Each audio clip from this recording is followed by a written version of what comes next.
Agora, já com o quarto arrumado, nós vamos dar continuidade àquilo que eu comecei lá no meu story.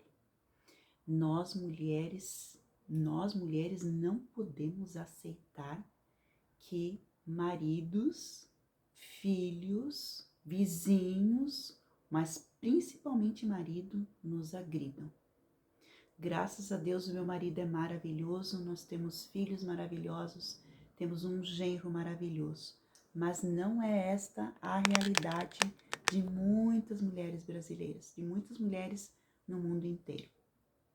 O que uma mulher deve fazer se ela é agredida verbalmente, sexualmente, quando é abuso sexual dentro da sua própria casa, e isso é muito comum, né? Que a esposa é estuprada pelo próprio marido.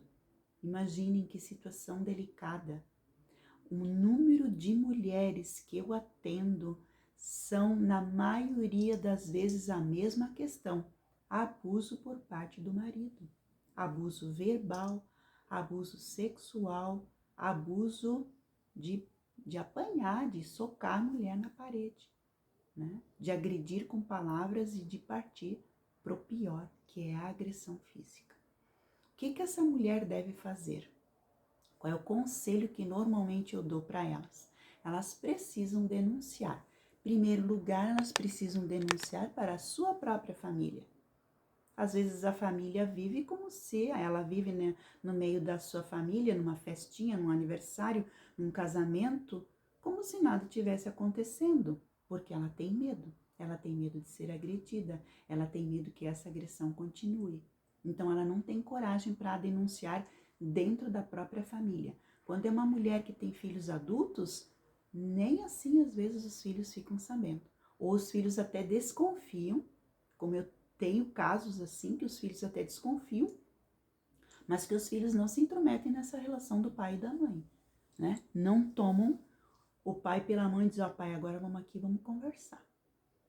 Então são questões graves de abuso que acontecem todos os dias, em famílias que se dizem cristãs, de homens que se dizem cristãos. E isso também é muito grave.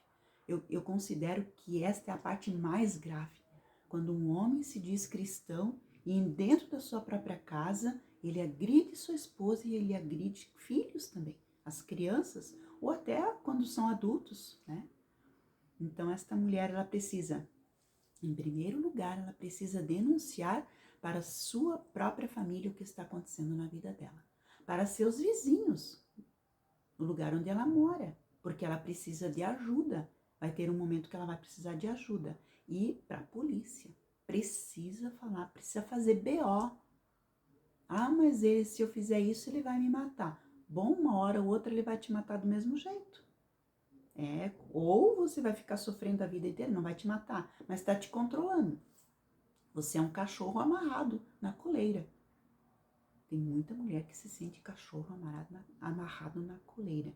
Inclusive tem mulher que diz que o marido a chama de cachorra. Ô cachorra, você já terminou ali o meu almoço? Você já limpou a casa? Hoje a cachorra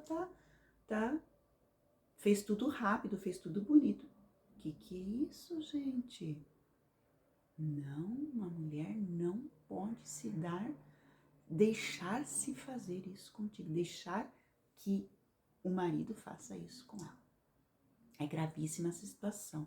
E ela é uma situação sem volta. Ela é uma situação que só vai piorando, piorando, piorando.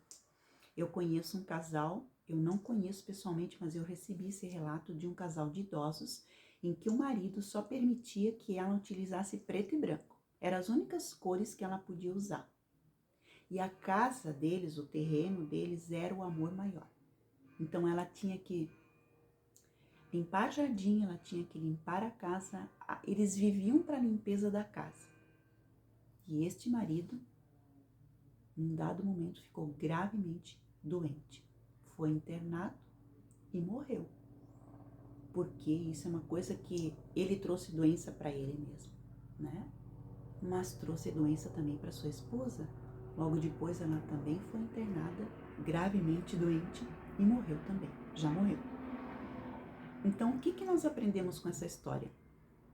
que você, mulher, está ficando doente. Seu marido já é um cara doente, né? O marido já é um cara doente. Você está ficando doente. E seus filhos estão ficando doentes. A família inteira, mesmo que seus filhos não estejam mais em casa, esta família está gravemente doente.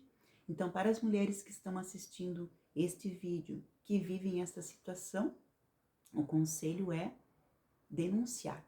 Denunciar, ir para a polícia, porque se já foi falado com este marido e ele não ouviu, não vai mais adiantar. Em segundo lugar, para os filhos, né? Para os filhos, para os vizinhos, para a polícia, até o ponto de ficar separados totalmente. E assim, mulheres que fazem BO e que os maridos não podem chegar perto delas a tantos metros, mas existem mulheres que ainda estão com seus maridos em casa e não denunciam de novo, porque esse marido está infringindo a lei. Ele deveria estar preso, porque está de novo dentro da casa dela. Então são situações gravíssimas em que as mulheres infelizmente não gozam de nenhuma proteção policial pronta.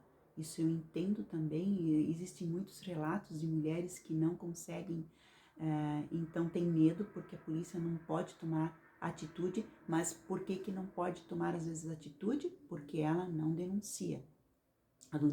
A denúncia neste caso, pelo que a gente sabe, precisa ser constante. E esta mulher precisa sair de dentro da sua casa. Ah, mas eu não vou deixar tudo para ele. Bom, até que você resolva essa situação, até que tem que ir para a justiça, tem que fazer separação, fazer divórcio. Nesse caso é divórcio. Não tem, mas os fariseus, né, perguntaram para Jesus, tá, mas o divórcio não é ilícito? Ele disse, o divórcio é ilícito. Pela lei de Moisés, sim, é ilícito. Mas vocês, homens, são de coração duro? O ser humano é de coração duro? Que escolha que eu tenho? Então, a separação, neste caso, é obrigatória. Então, neste dia, prestem atenção nas mulheres que estão ao teu lado, preste atenção em você mesma dentro da sua casa, e se precisar denunciar, denuncie. Faça-se isso por você mesma, faça isso pelos seus filhos, faça isso que você precisa ser livre, você precisa tomar conta da sua vida. Cristo quer você para a liberdade, Cristo nos quer para sermos livres perante Ele. Tenha um ótimo dia, um ótimo sábado, que Deus abençoe vocês grandemente. Tenham coragem para tomar atitudes certas, na hora certa, como for necessário. Um grande abraço. Deus abençoe a cada uma.